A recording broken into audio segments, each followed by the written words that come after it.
Hello friends. Let's try solving the problem 452. Minimum number of arrows to burst balloon.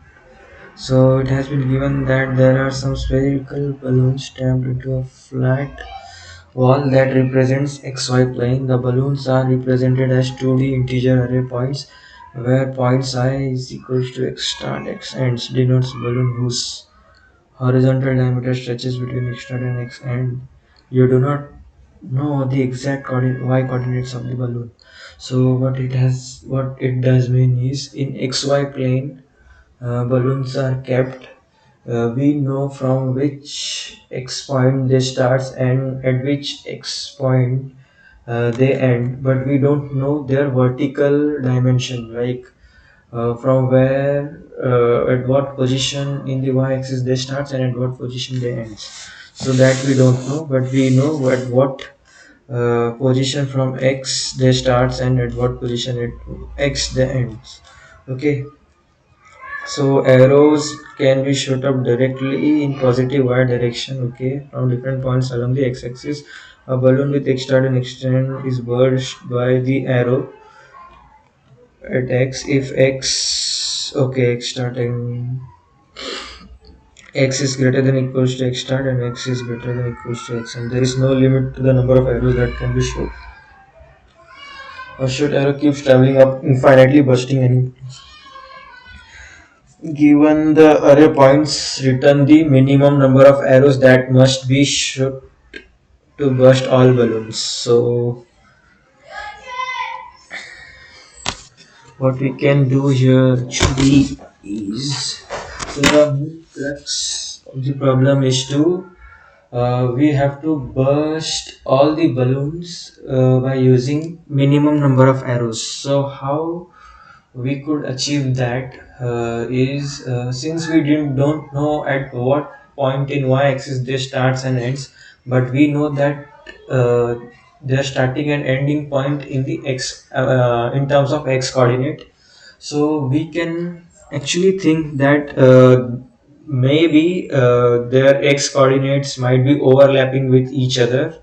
So we can think in terms of finding out the common region, means the common region where maximum balloons are sharing their x coordinates, so that we can shoot an arrow from that point itself, so that it can collide with all balloons in that common region, sharing that common region, and burst all of them, since the arrow is traveling infinitely in vertical direction.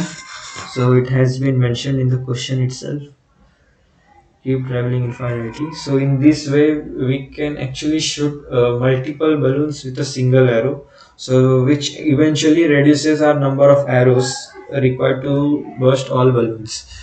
So that's what I am thinking on this. Uh, and for doing that, 10 comma 16 is there, 2 comma 8, 1 comma 6, and 7 comma 12. So what we can do here is sort the balloon. We can actually think of sorting.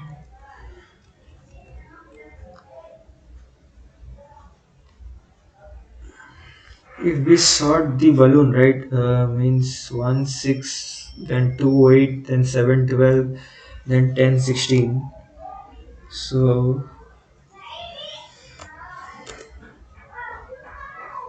if we sort like this, 1 comma 6 will come first, and then 2 comma 8, 2 comma 8.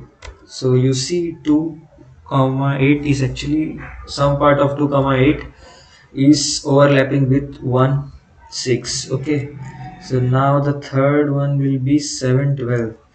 Again 7 12, this is also overlapping with 2 8, means some portion is overlapping. Then again this one also 10 16, right, 10 16. But if you see 1 comma 6 and 2 comma 8, here basically the common region is 2 comma 6, right?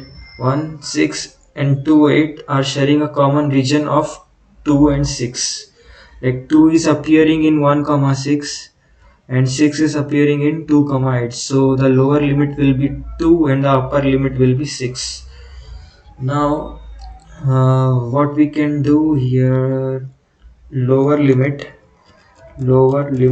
will be 6, sorry, and upper limit will be, sorry, lower limit will be 2, upper limit will be 6.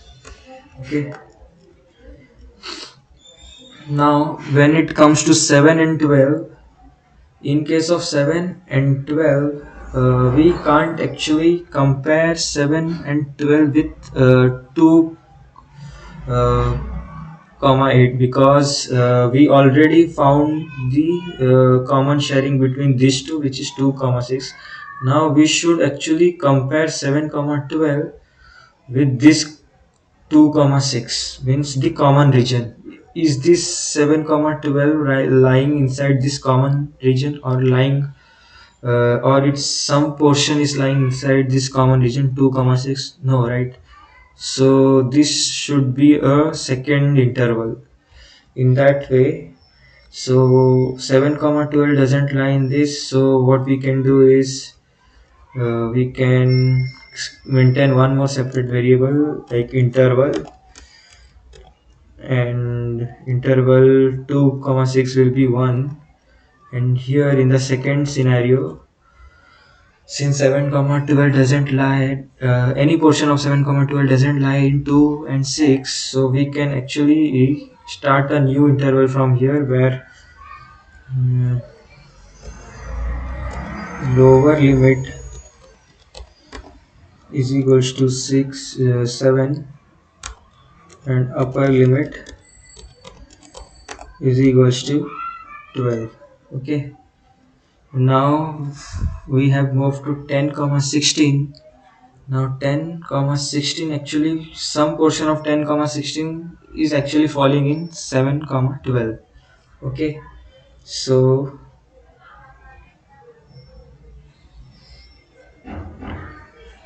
here which portion is actually falling, we can say that the lower limit of we can actually find the maximum among the lower end, which will be nothing but the lower limit.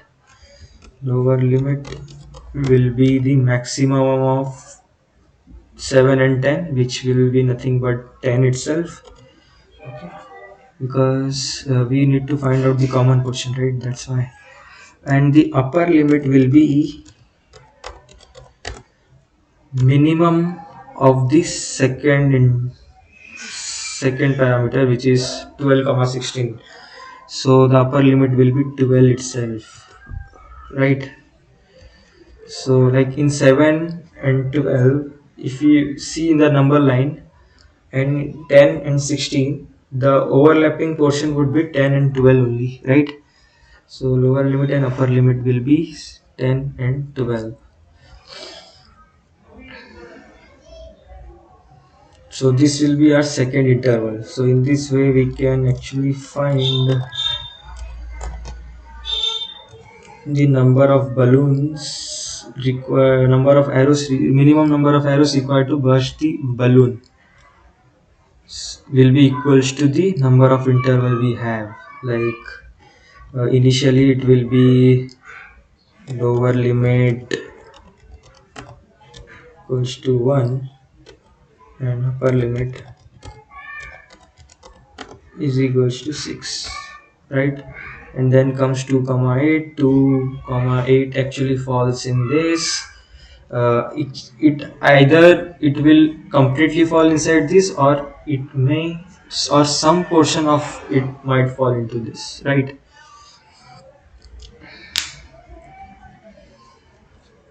So in that way we would be able to find out the upper limit and lower limit, and that upper limit and lower limit will specify the common portion. Upper limit will be 6, right? So first we will update lower limit and upper limit as 1 comma 6. Then we went to the second one. We checked 2 comma 8 is sharing some portion with 1 comma 6. Then for because of that we updated our lower limit and upper limit. Then we went to the third one. We saw that third one 7 comma 12 is not sharing any common portion with the lower limit and upper limit, and which is why we actually increased the interval 2 from 1, and we updated the lower limit and upper limit as per the new interval given. And then uh, we came to 10 comma 16, and this 10 comma 16 actually shares some portion of it with 7 comma 12, 7 comma 12. So that's why we have to update this upper limit and lower limit. Means how many arrows we will need? The number of arrows that we gonna need is equals to the number of times the new upcoming interval doesn't fall in the, or doesn't fall, or we can say doesn't lie, or we can say doesn't share its common portion with the lower limit and upper limit. If that scenario occurs, then we need to increment our arrow.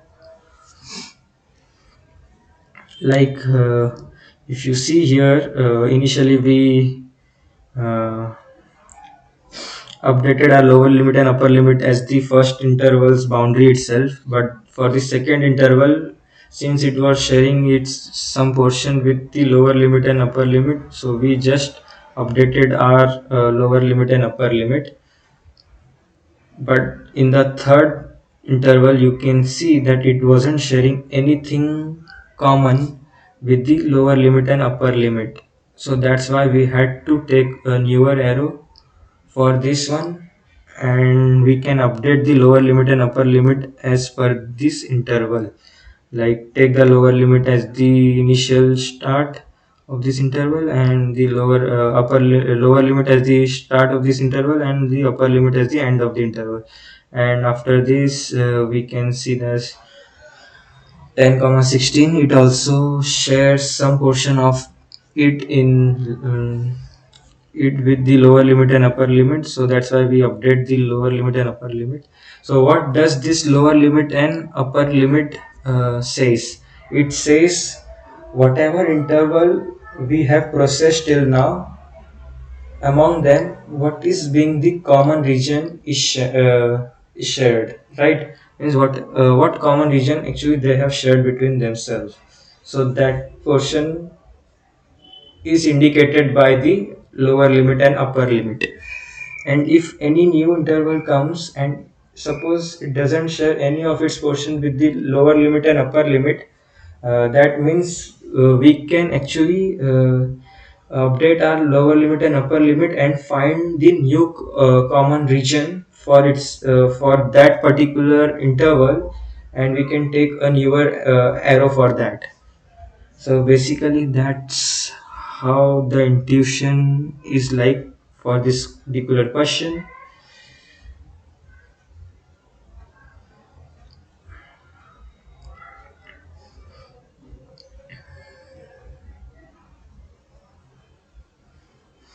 So initially what we can do is points dot sort key is equals to, first we need to sort this in terms of the arrival time, or we can say starting time, lambda n of 0, right? And then what we can do is once it has been sorted, we can maintain something like this: lower limit is equals to points of 0, 0, and upper limit Means for the first interval, the lower limit and upper limit will be nothing but the starting and ending point of that particular interval itself, right? Means if there is only one interval, then what is the common region? That interval itself, right? So that's why we are writing this piece of code 0 comma 1. And now what we can do is for I in range 1 comma length of points here, actually we can say that we see here, if we reach here, so what we need to check first, we need to check is this time actually falls in this range or not, right? So starting point we need to check, so pick up the starting point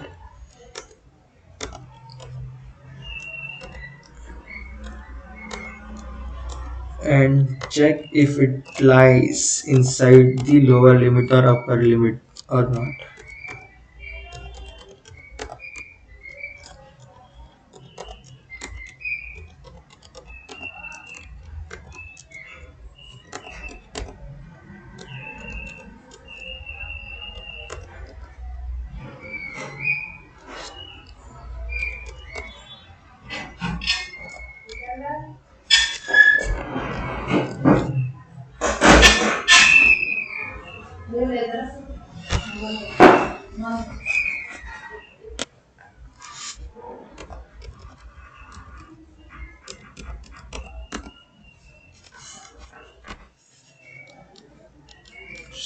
So once it is done, so here we are very much sure that the newer interval is basically sharing its some portion with the previous with our lower limit and upper limit. So here what we can do then, uh, we can actually mark this as arrow equals to 1 because we need to shoot this balloon, right? So for that we have arrow equals to 1, and whichever balloon actually shares their portion with this one will also be shooten up by this particular arrow. Okay, so if this is done, starting point and the if the starting point falls in that limit, then what we can do here, we can say that yes, some portion is falling, then we can actually update our lower limit in order to find out the common portion. Means the reason of doing this upper limit and lower limit is to maintain that common region in order to shoot multiple balloons with that one single arrow. So that lower limit will be the maximum of lower limit and starting point, and upper limit will be the minimum upper limit comma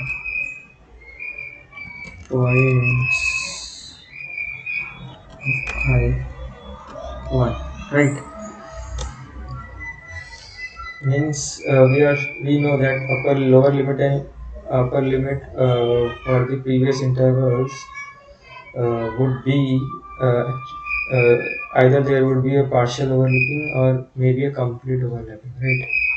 So if it is complete overlapping,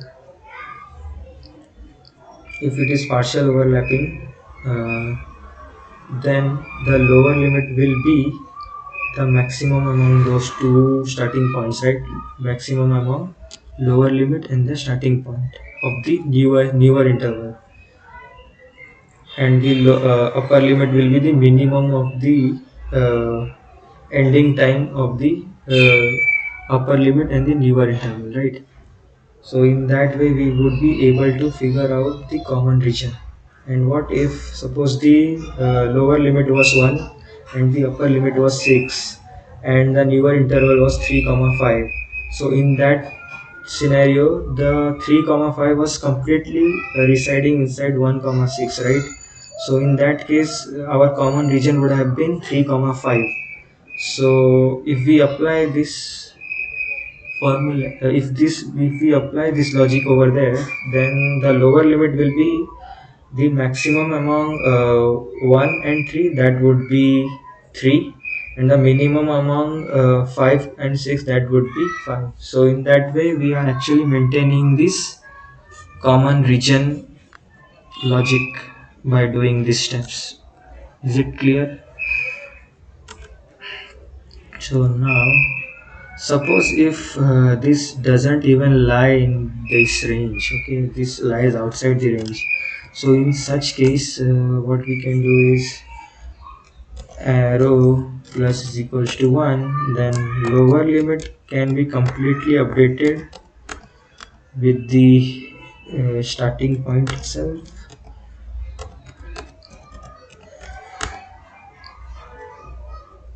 and upper limit also can be completely updated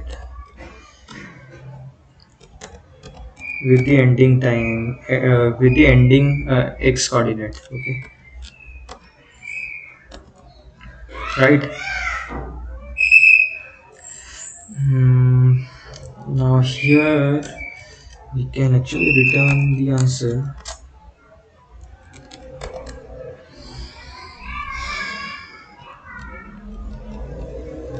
It, as per the constraint 10 raised to 5, our solution will definitely pass this n 10 raised to 5.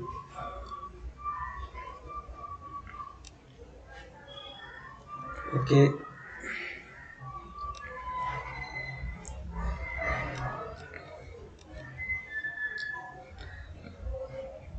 let's check.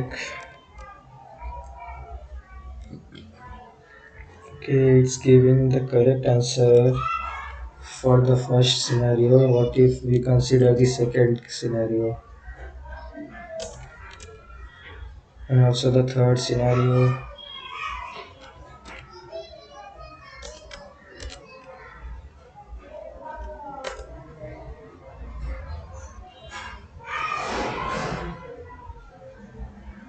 Yeah, it's giving the right answer. And what if there would have been only one balloon in that case? Would it have been given a right answer? Yes, it could have, because we have already marked the first balloon x coordinate start and x coordinate end as the lower limit and upper limit respectively, and marked the arrow as 1. So means that particular balloon has to be shooten by this particular arrow, right? Arrow 1. So in that scenario this loop would never have run, so we would have returned arrow itself, which would have been 1. Okay, so I think this should work.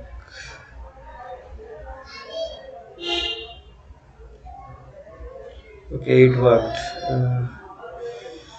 So speaking about the overall time complexity, we are applying the logic of sorting, which is in log n, and also we are running through the loop, which is again number of times it will run is will be equals to the number of points we have.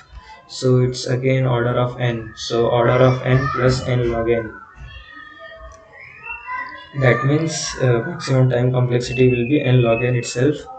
And the space complexity will be nothing but, since we are using only 3 variables to maintain our answer, so it will be order of 1 space complexity. So I hope it helped, and this logic also helped you in this video. And if you want this solution, you can simply comment down in the video itself. I will push this in GitHub account and then share the link.